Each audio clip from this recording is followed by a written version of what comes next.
En 2022 encore, Colérac Saint-Cyr a prouvé qu'en dépit des craintes et des critiques, notre Occident savait résister et s'adapter. Pour être concret, prenons d'abord l'exemple de la voirie. Nous sommes au lieu-dit Montréal, sur le plateau qui est au-dessus de Saint-Cyr. En fait, il y a près d'1 kilomètre de tuyaux qui sont complètement, on va dire le mot, complètement pourris et il faut les renouveler. Et donc, c'est ce qui est en cours actuellement. En fait, ce sont près de 150 000 € qui vont être investis au profit de la commune. Donc, c'est sous maîtrise de l'agglomération d'Agen. Et il y a diverses sociétés, on va dire, qui contribuent à ce chantier. Hauts-de-Garonne, bien sûr, l'entreprise ESBTP. Et nous aurons bientôt, dans quelques secondes, la visite du CIVAC, qui est également partenaire dans ce projet. Voilà, j'espère que tout se déroulera bien. Un grand merci pour la patience pour les riverains, qui effectivement sont un peu bloqués là-haut sur la montagne.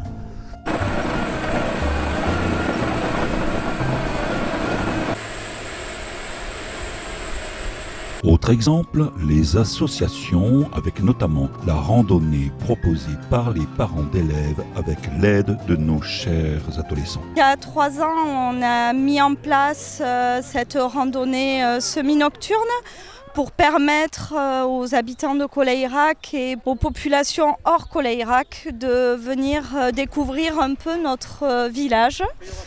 Comme on voit derrière, on est en train de préparer déjà une soupe pour un ravitaillement et on s'est donné volontaire pour les aider et tout préparer avec eux.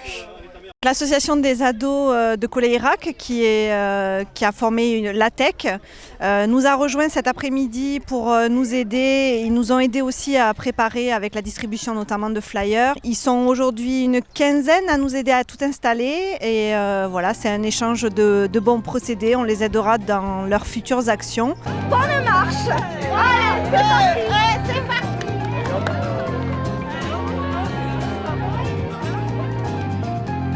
Les services municipaux eux-mêmes ont relevé le défi avec un turnover pas toujours aussi attendu et joyeux que celui de notre ancien garde champêtre. Et 1, et 2, et 3, départ à la retraite, en moins de 9 mois. Ce n'était plus une mairie, mais une annexe d'Orpea. Non. Heureusement, ici, les personnes âgées sont très bien traitées.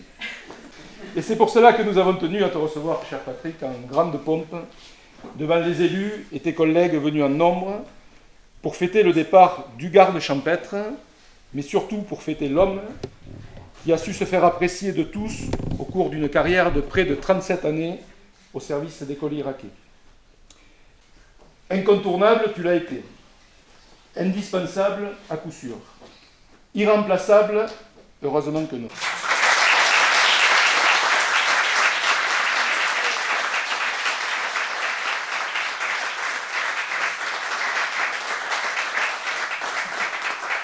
Je suis le garde champêtre et j'annonce à tous les villageois mon départ à la retraite. Ouf, après 37 ans de dur labeur, une cadence effrénée, je vois enfin arriver le bout du tunnel. Je ne reviendrai pas sur une carrière brillante comme moi aujourd'hui. Voilà. Bravo Patrick.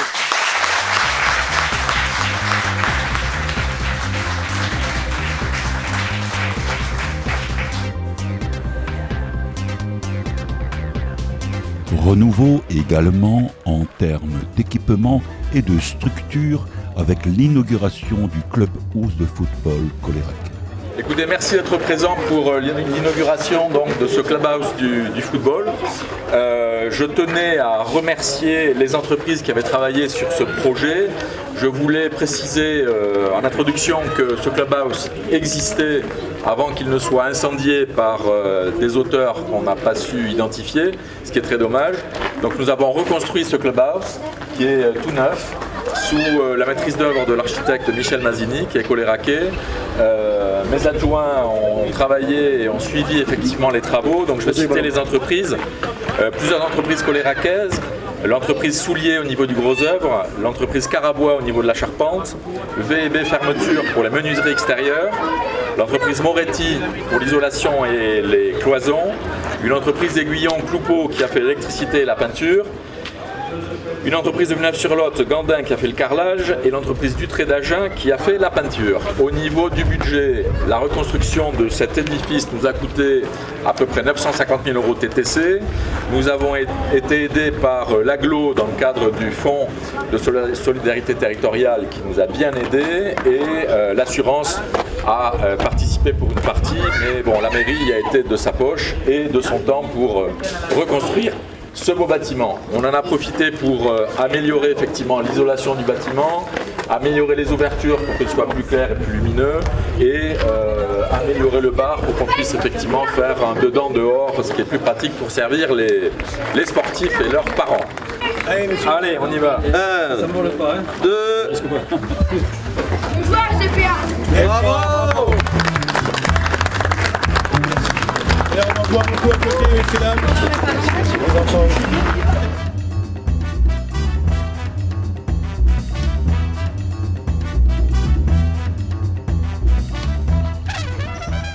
Autre inauguration, celle du local attribué à notre formidable jeunesse, à l'ancien presbytère. 1, 2, 3, go!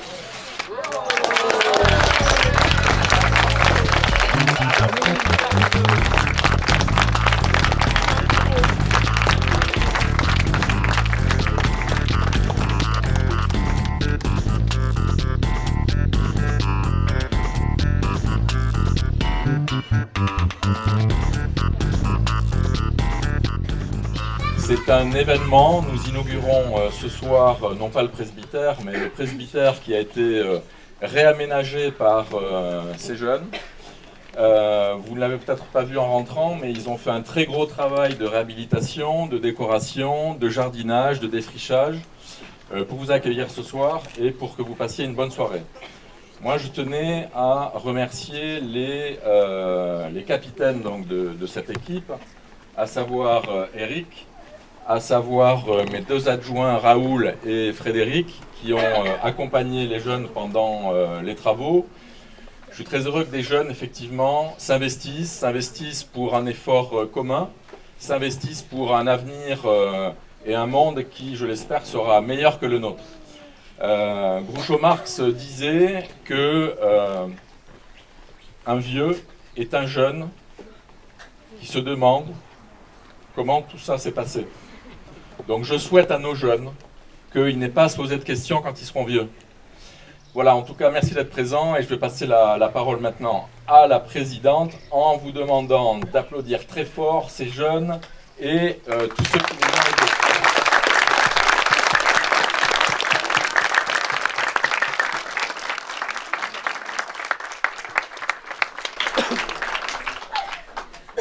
Bonjour à toutes et à tous, merci d'être venus ce soir.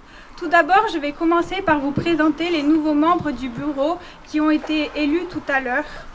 Donc en secrétaire Tinéo, en vice-secrétaire Elia, trésorier Lola et Audric, vice-trésorier Mathieu, vice-président Mathéo et présidente Emma, et je les invite à me rejoindre.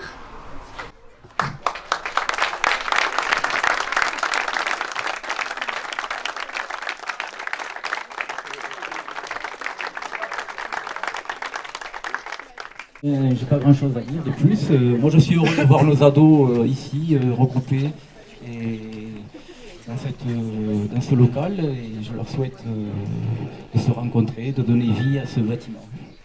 Merci.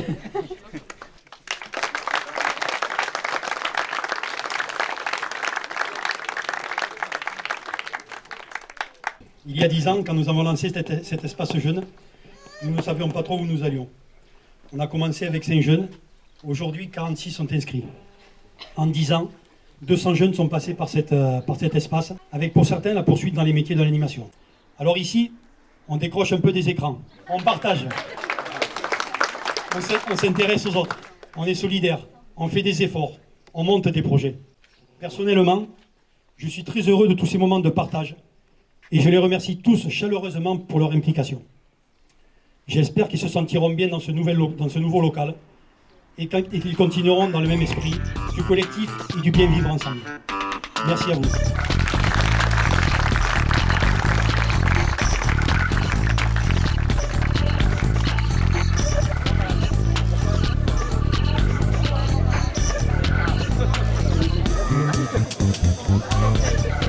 Nos formidables jeunes qui ne reculent décidément devant rien pour être à la hauteur, comme par exemple lors de l'organisation de la journée brésilienne du centre aéré. Avant de commencer, je voudrais tous les ados avec moi sur la scène, s'il vous plaît. Et je voudrais qu'on les applaudisse.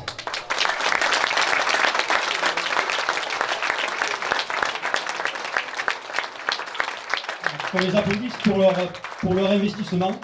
Durant ce mois de juillet, ils ont refait la peinture des 3 parkings des 3 écoles. Avec, vous verrez, les emplacements handicapés refaits. Tout a été refait très proprement.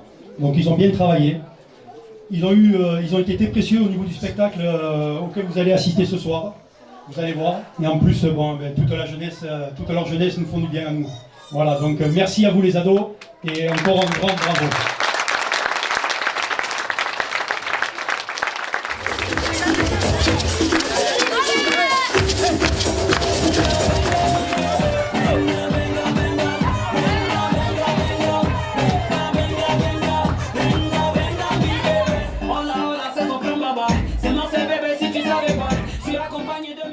En 2022, le projet de réalisation du lotissement Grangéa Lary-la-Boulbène s'est poursuivi.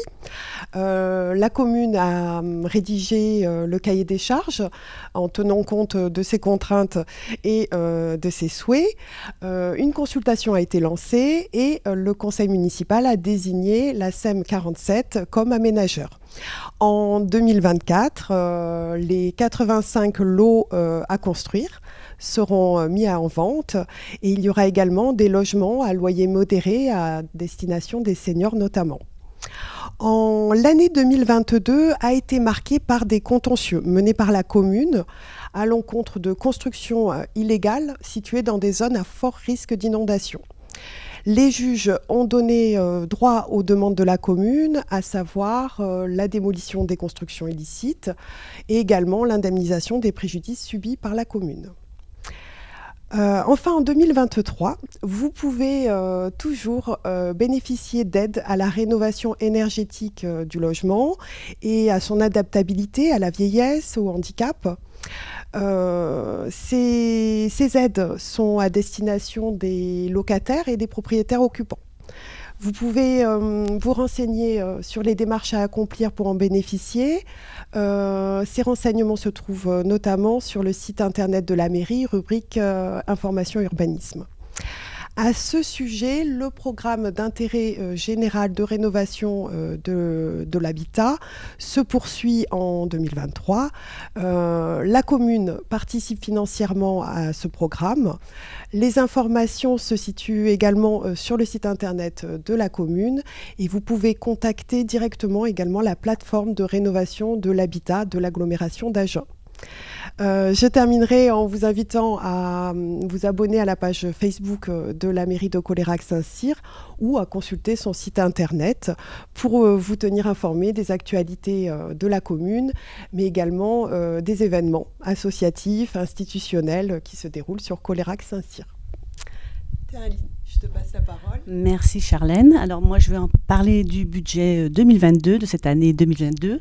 Après 2 années donc impactées par la crise sanitaire, c'est vrai que nous avons abordé donc ce budget 2022 avec un peu plus de sérénité.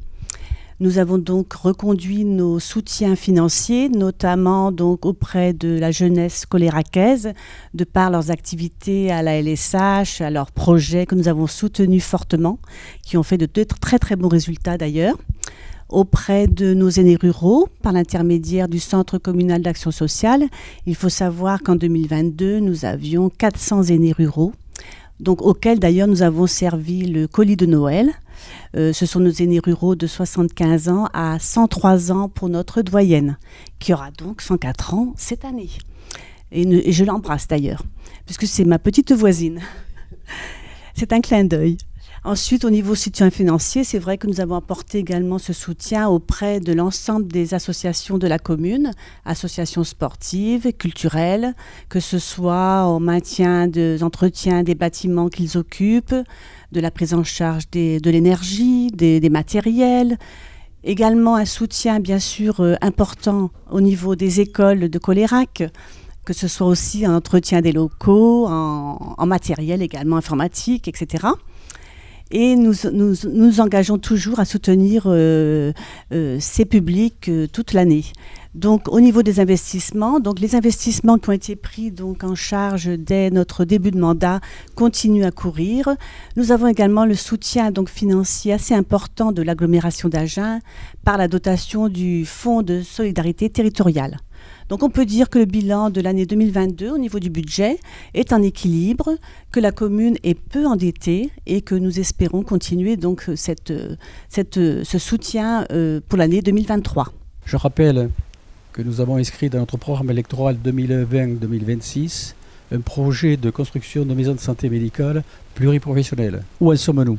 Les études de programmation ont débuté en 2022 avec la participation des professionnels de santé de Colérac. Nous avons sollicité nos partenaires financiers qui sont l'État, la région, le département et l'agglomération d'Agen pour obtenir les subventions nécessaires.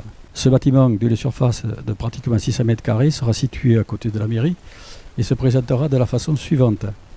Au rez-de-chaussée, 2 espaces pour les kinésithérapeutes. Au premier étage, 4 cabinets pour des médecins, un secrétariat, un bureau d'assistant médical, 4 salles d'attente. Au deuxième étage, un cabinet d'infirmiers, 2 cabinets en réserve, une salle de soins d'urgence, une salle d'attente, une salle de réunion pour les professionnels de santé et également pour les professionnels de santé, un coin détente. À l'extérieur, il est prévu un parking. 8 places sont réservées aux professionnels de santé, 24 places pour les visiteurs, sachant que ces places pourront être mutualisées avec celles de la mairie. Également, un accès est prévu pour les véhicules d'urgence. Et si tout va bien, les travaux devraient débuter 2024 et se terminer la même année, voire au printemps 2025. Nous sommes ici en bord de Garonne.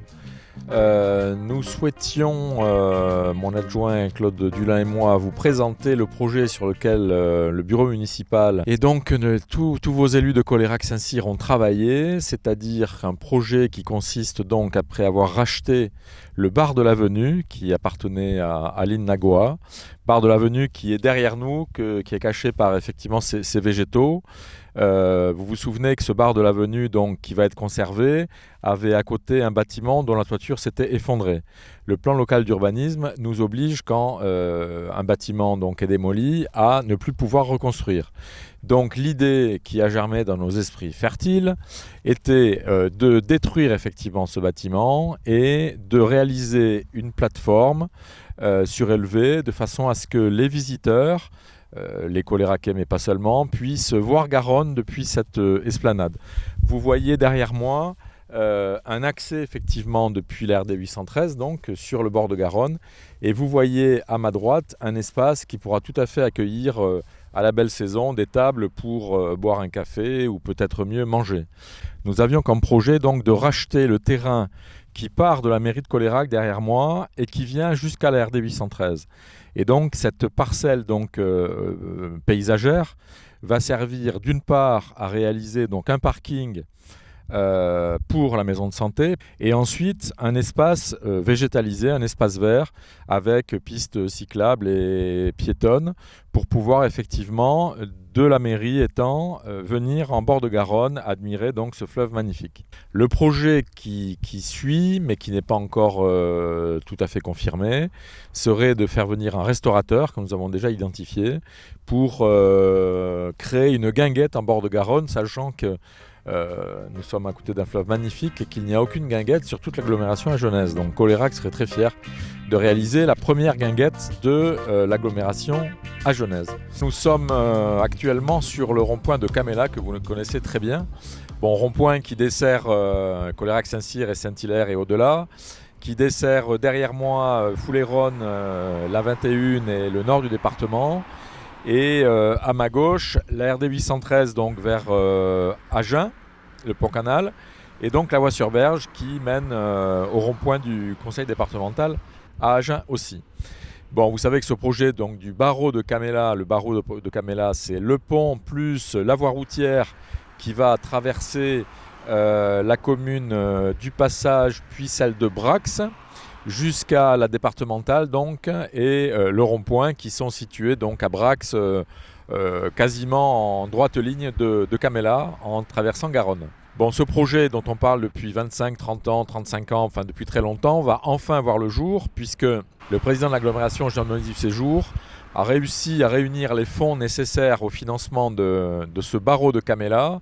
C'est un investissement important de l'ordre de 45 millions d'euros.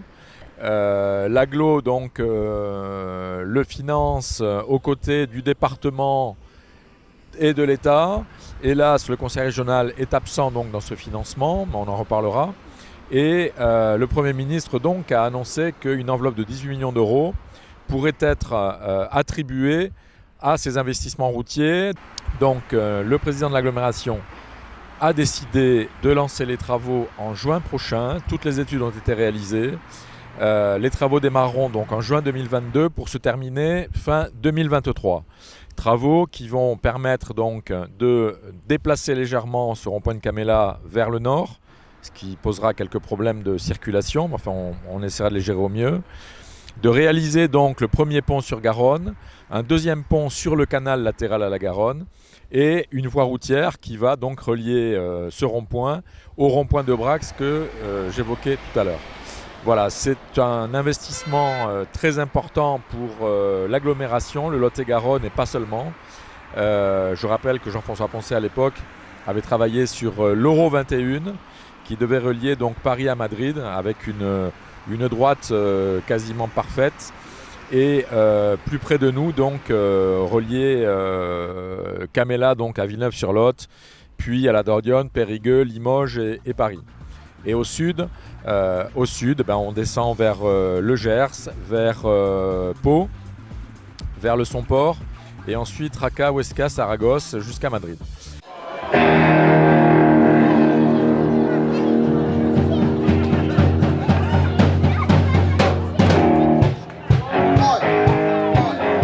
Ainsi cet été, au Jeudines de Garonne, les attraits de notre commune n'ont échappé ni à la population coléracaise, ni aux voisins, ni aux touristes.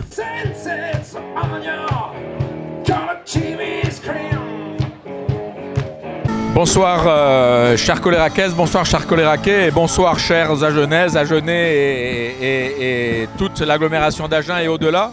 Nous avons ce soir des Anglais, des Hollandais, des Allemands, des Suédois ou des Suédoises. Voilà donc les Jeudines de Garonne, c'est la 4e édition cette année. Nous sommes en train de terminer notre saison, il y a encore une Jeudine jeudi prochain. Malgré la canicule, la participation a été particulièrement extraordinaire cette année avec des soirées à plus de 500 personnes. Jeudi dernier, plus de 700 participants, certains mangeaient par terre parce qu'il n'y avait plus de chaises. Donc nous avons corrigé depuis. Tous les ans, je viens au marché gourmand, j'aime bien l'ambiance, mais là, cette année, c'était encore meilleur que les autres années. Ça ramène de plus en plus de monde, on y mange bien, c'est varié, il y a de tout, l'ambiance est bonne. Moi, je viens souvent en famille ou entre amis, il y a la convivialité. On a commencé par des assiettes de tapas, et ensuite, je pense qu'on va aller se faire des hamburgers ou des petites moules. Moi, je suis marmandais, et en fin de compte, voilà, les gens sont très très très sympas ici.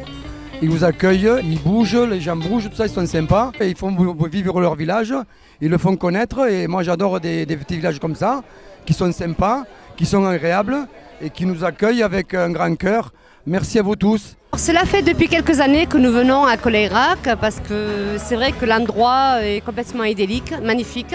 Je vais avec mon mari, mes enfants, on est à côté, on habite Foulayronne et c'est un plaisir de venir à chaque fois ici.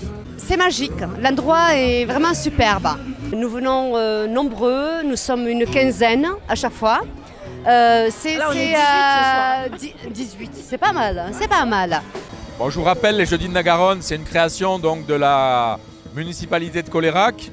Le principe, c'est que la mairie paye effectivement tous les groupes live qui changent tous les jeudis soirs, organise la soirée, met les tables, les chaises.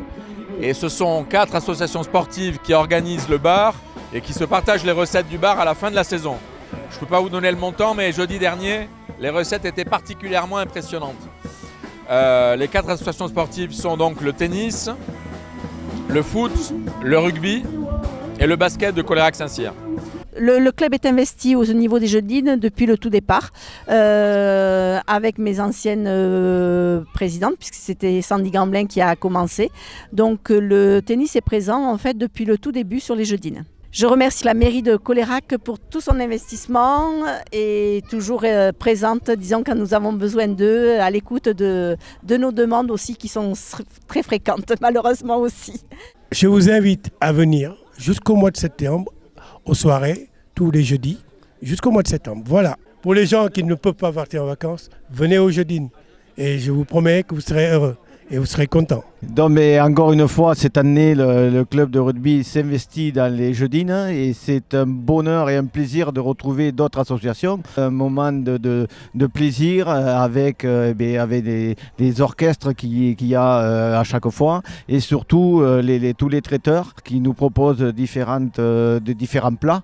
Et c'est vraiment un bonheur de se retrouver à chaque fois tous les jeudis soirs et j'invite tous les Coléraquais à venir le jeudi soir aux Jeudines, au Théâtre de Verdure. Pour la, je sais plus, 3e ou 4e année consécutive, le club de basket est partenaire de la mairie dans le cadre de l'organisation des Jeudines. C'est pas un gros sacrifice parce qu'on se répartit la tâche. On tourne, en général, on fait 2 associations par jeudi. Donc en fait, ça nous mobilise sur 4 jeudis soirs dans le courant de l'été. Une belle opportunité pour nous de trouver quelques financements pour faire fonctionner notre club. Cette 4e édition est un nouveau succès malgré la canicule. À nouveau, je répète que nous n'avons pas un seul moustique en bord de Garonne, que nous profitons de ce fleuve magnifique, que comme vous le voyez peut-être, il y a des danseuses et des danseurs et que les traiteurs qui sont là nous régalent chaque jeudi davantage.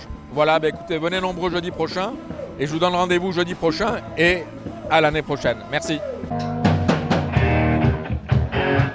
Alors que la joie demeure, que la fête continue avec courage, confiance et persévérance, toujours dans l'esprit de notre fameuse devise « So che l'uomo li doni, la terra sai li turno ».